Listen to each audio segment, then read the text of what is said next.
さあ、すべてのことをやめ、胸だけをときめかせながら、私のことを見つめて。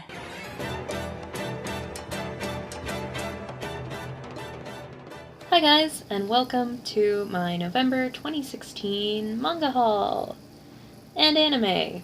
November marks the beginning of the infamous Right Stuff holiday sale, and I have made my first purchase from that, and I received that package today. But I have got a lot of other stuff besides that this month. We'll start basically with the anime, and then the rest of the Sustain the Industry stuff. And then we will get to some Japanese language volumes first, actually, and then a whole pile of English language ones. Because I actually, over Thanksgiving break, ended up having a family member in the hospital in Phoenix, which is several hours from where my parents live, which was where I was visiting, so I spent most of that week in a small hospital room, and when I finally got the chance to have a morning to myself, I ended up visiting some of the used manga stores around Phoenix, because that's what I do when I'm stressed out. And that family member is fine now, so don't worry about that too much. It's just, it is what it is. We did get out by Thanksgiving Day, so that's a blessing. Anyway, without further ado, let's start with the anime titles. There are 3. And the first one is a film. This is the Blu-ray of Evangelion 3.33, You Cannot Redo. I was gonna get the first 2 along with this, but Right Stuff was sold out. Oh well, this is actually my favorite of the 3 that have been made so far. I'm really eager to see what happens in the 4th and final film. Cute picture of Kaworu and Shinji. That's like iconic of this movie.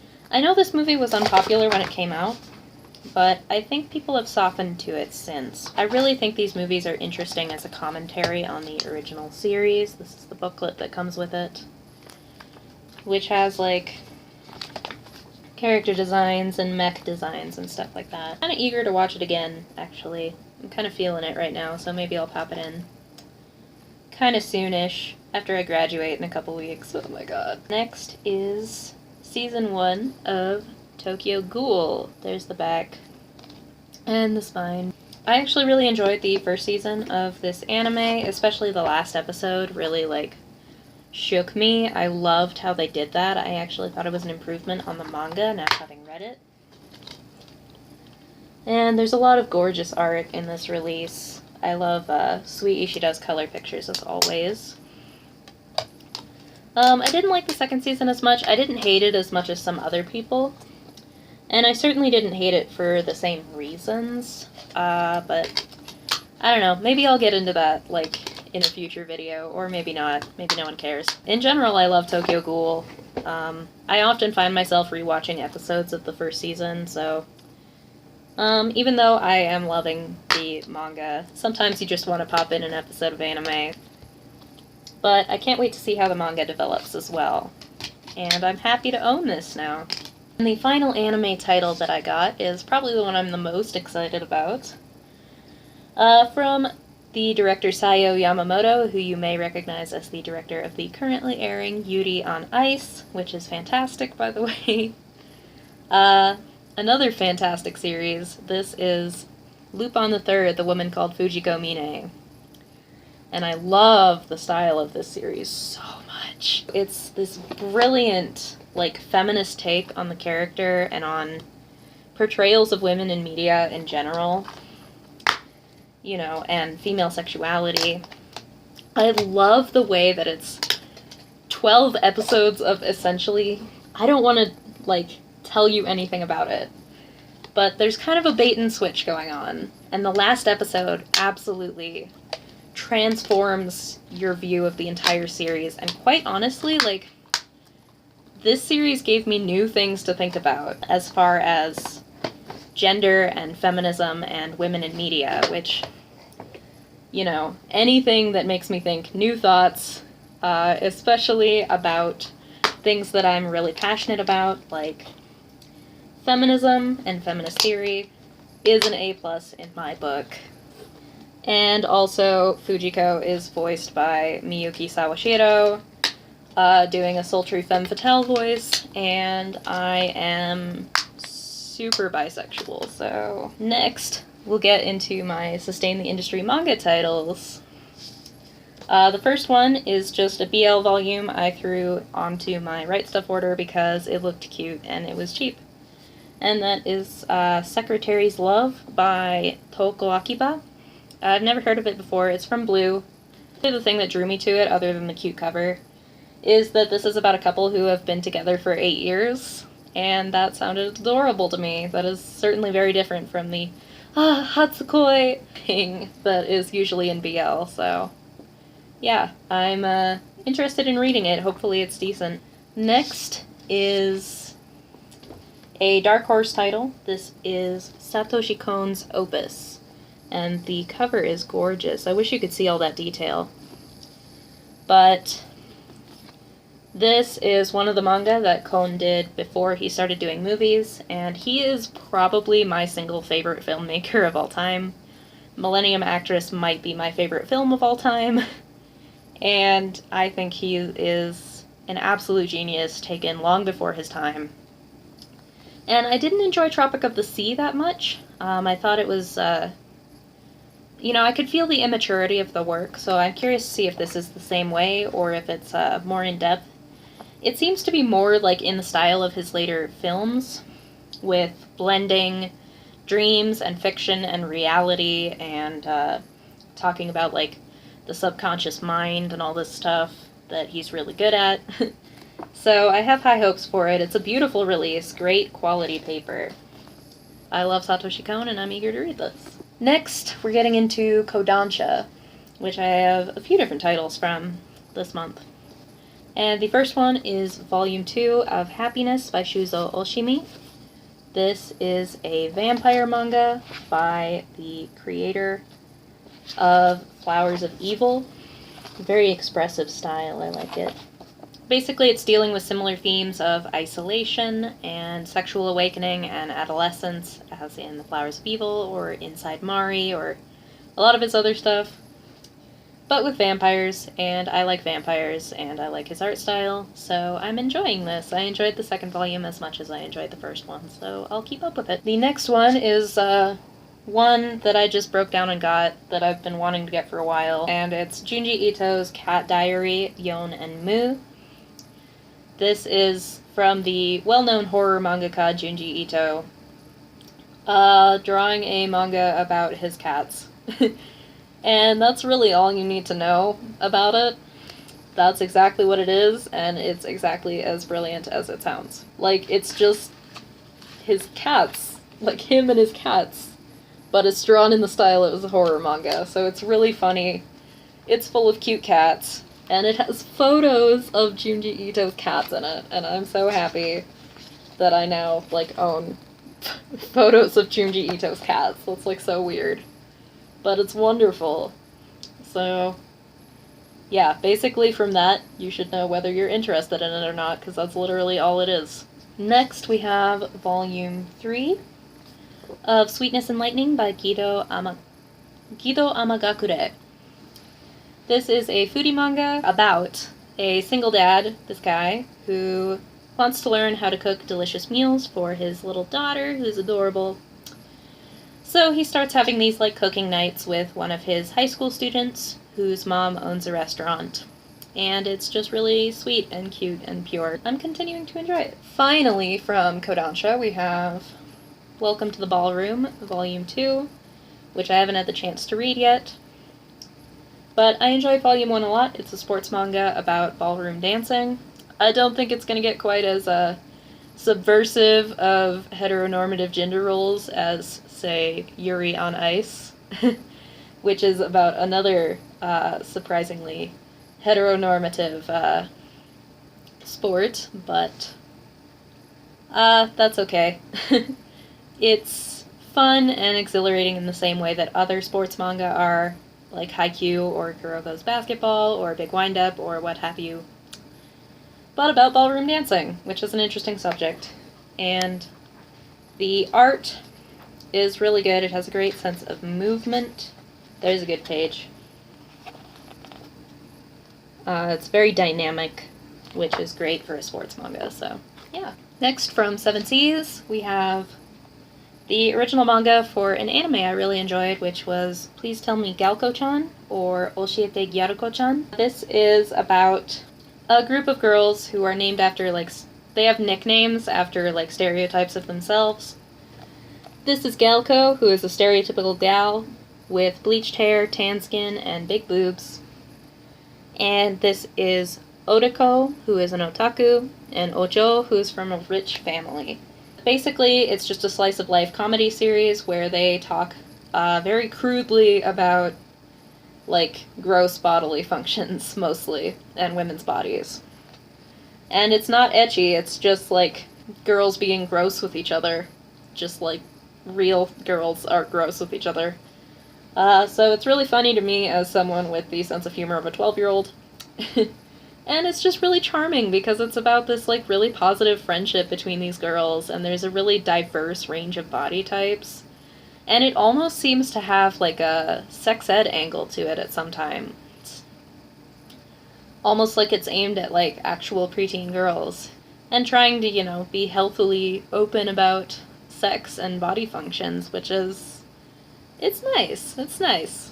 Also, the manga is partially colored, which is kind of interesting. I do think it looks a little crowded, but I didn't really have a whole lot of trouble reading it. I know some people did, but I kind of like it. Next we have, from Vertical, What Did You Eat Yesterday, Volume 11 by Fumi Yoshinaga. This is another foodie manga. Of course, Fumi Yoshinaga is big on food, so this is about a gay couple. He's a lawyer and he's a hairdresser, and they have been together for like 8 years. He likes to cook, so he cooks meals for them and then they enjoy eating them, and it's a very low-key slice-of-life series. It's got a detailed recipe every chapter, so definitely probably one of the most realistic portrayals of the gay couple I've seen in manga, so if you're interested in that, I definitely recommend it.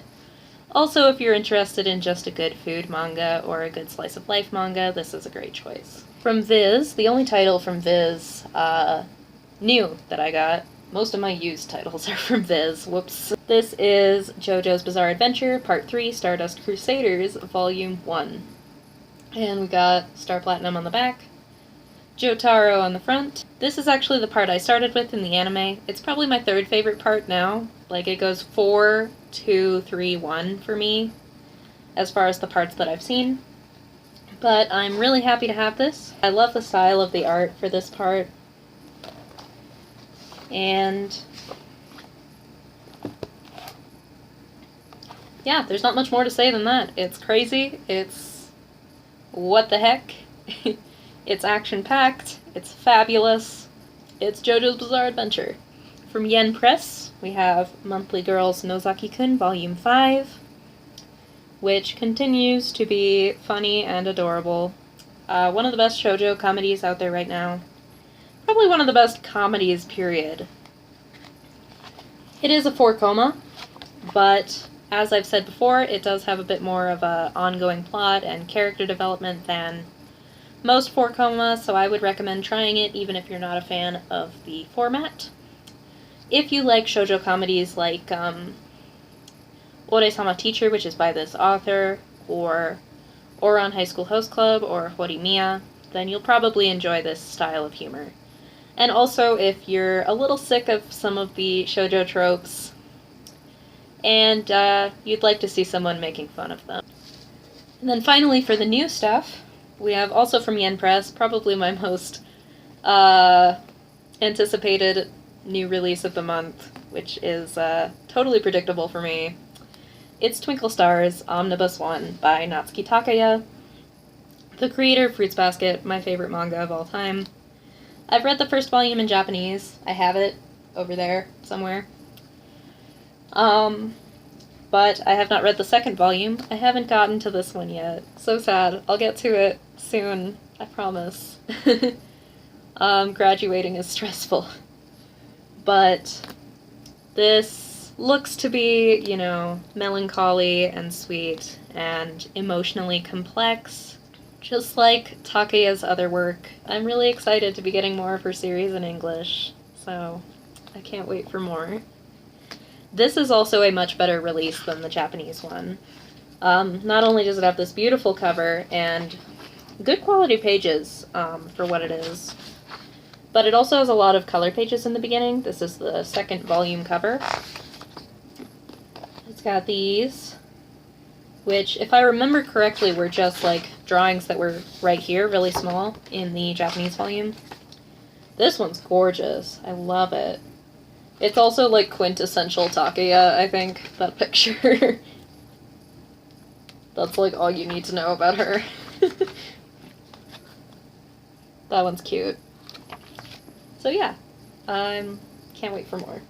Now, I'm going to do my Japanese manga, and this is from a vintage shoujo manga lot that I got for $1 per volume, and I didn't pay shipping, so it was extremely cheap.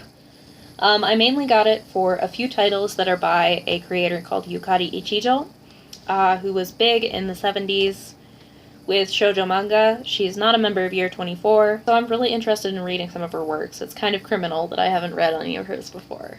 Most of these are like one-shot volumes or collections of short stories, which is nice.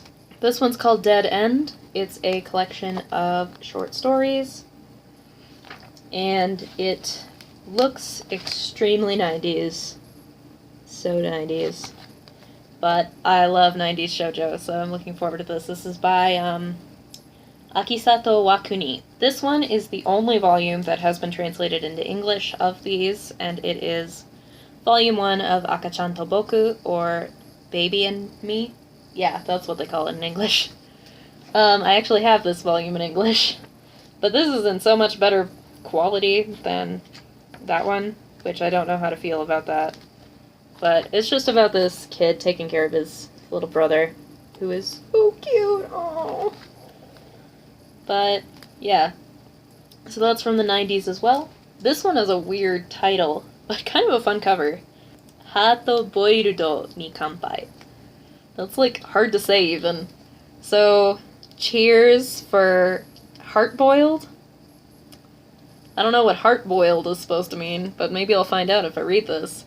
This is a one-shot volume, and it, I believe, is from the 80s. So, but it just looks super fun. Looking forward to reading that. This one is called Watashi no Furio, so like my inferiority, my weakness. This one has a pretty cover. This is another one-shot volume. And I really love the style. It's really, like, pretty and delicate.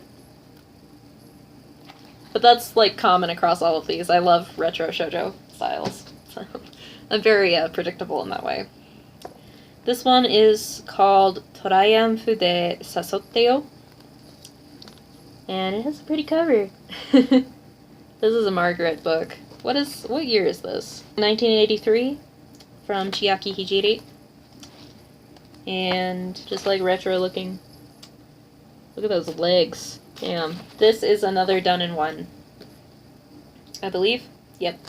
This one is from the 70s, and look at that style. That's very 70s. This is called Hatsukoi Hatsuyuki, First Love, First Snow. This is a one-shot volume, and it is from a style that would perhaps be called automatique.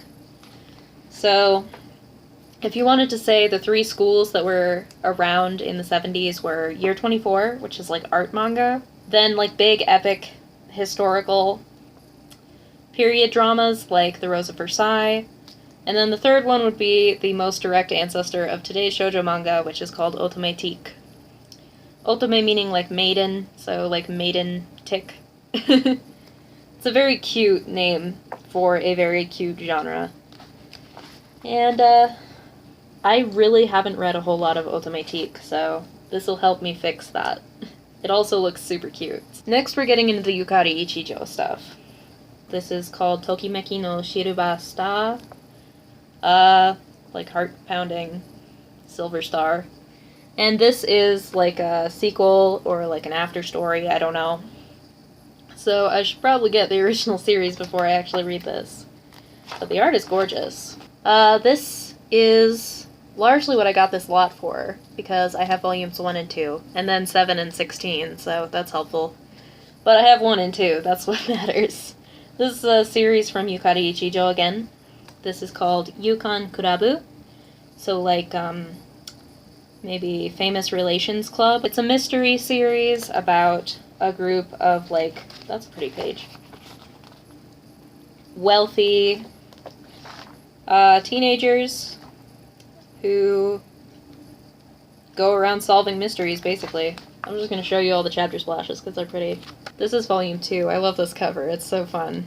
Then 7 came without a dust jacket. I knew that was a thing, and since I was only paying $1 for it, I didn't really care that much. And then this is 16. Yeah. Then the last one I'm actually also quite interested in. This is another automatique author, Tabuchi Yumiko. And this is a collection of short stories from her spanning her career throughout the 70s, and this is called Ringo Monogatari, or The Apple Story. I love that cover. I love the style throughout this. I cannot wait to read it. And that is the last Japanese volume that I got. So, finally, we're getting into the used English volumes. This is the only one from Kodansha. I think every single other volume here is from Viz. Oh, not Kodansha, just kidding. Del Rey. Wow, Del Rey. Ooh. This is an exciting find because it's hard to find any of these volumes for under $100 right now. And I'm trying to slowly finish out my series collection. Mushishi, Volume 2. I have 4, 6, 7, and 8 through 10, and now I have 2. This was $6, so that is a great find. This is one of my favorite manga of all time. It's beautiful. It's about this guy, Ginko, who can see supernatural creatures called mushi.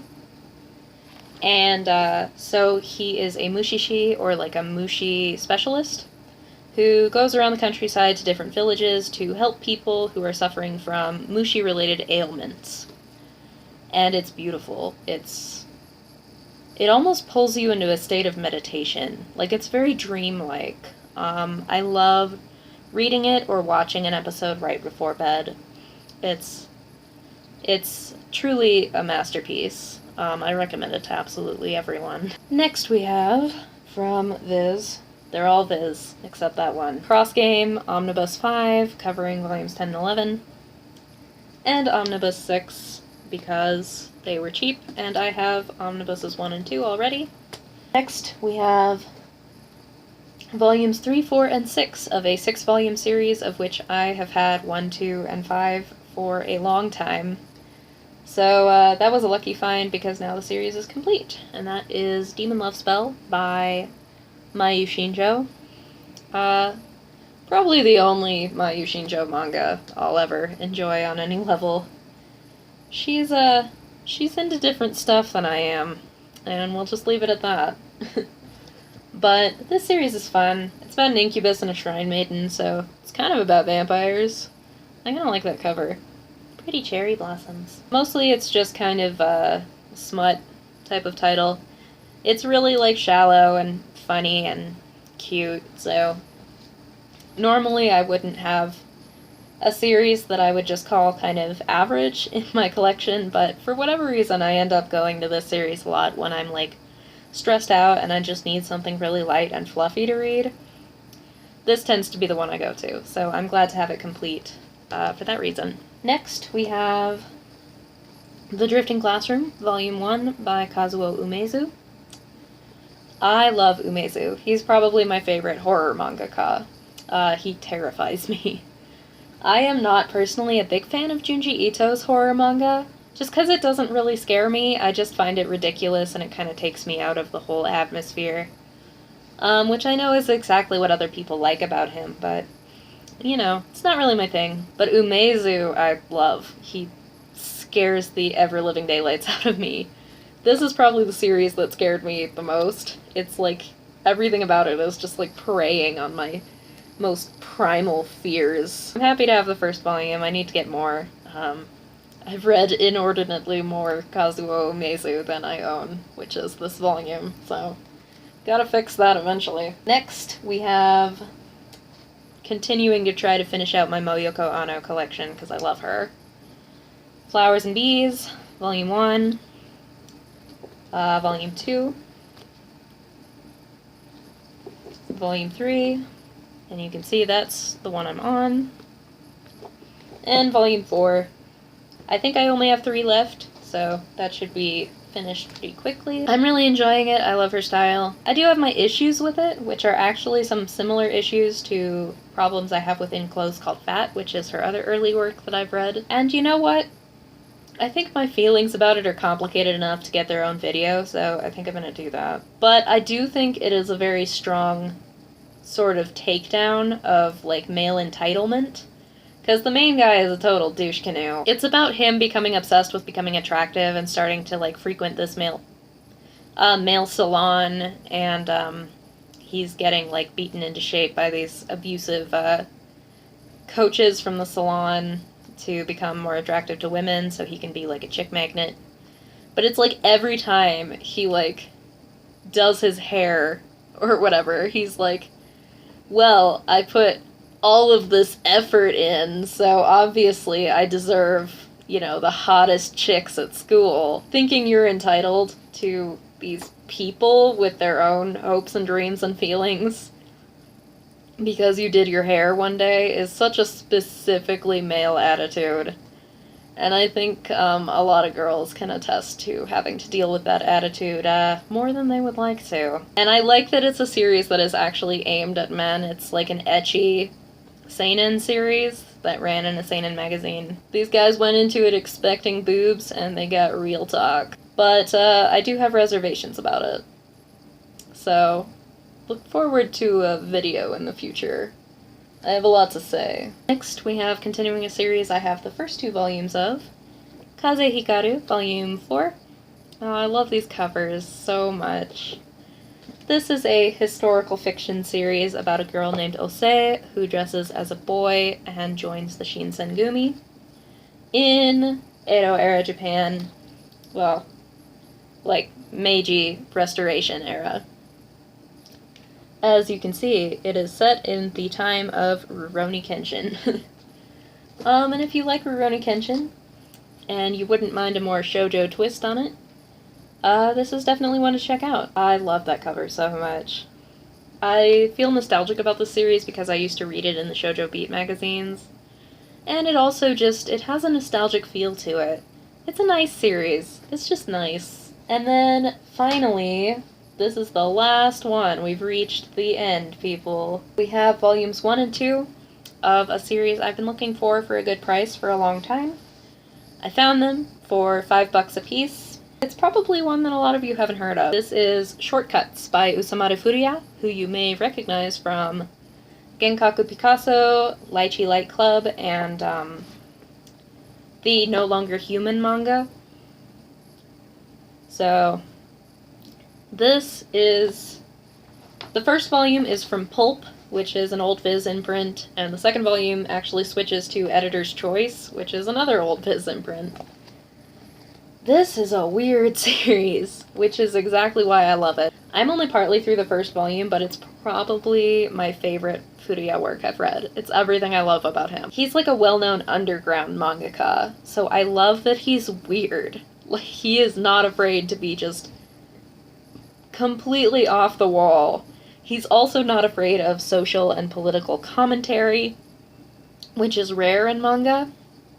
Japanese media in general tends to shy away from that stuff, but this stuff is outright political. But it's also hilarious. It's like these short little 1 or 2 page manga. You can see cut 33,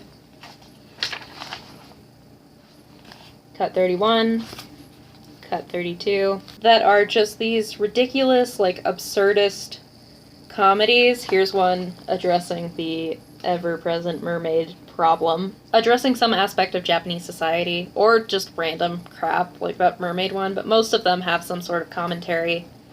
And if you're feeling a little lost, there is very extensive translator notes in the back that go on for quite a few pages. There's also an interview with Furuya himself.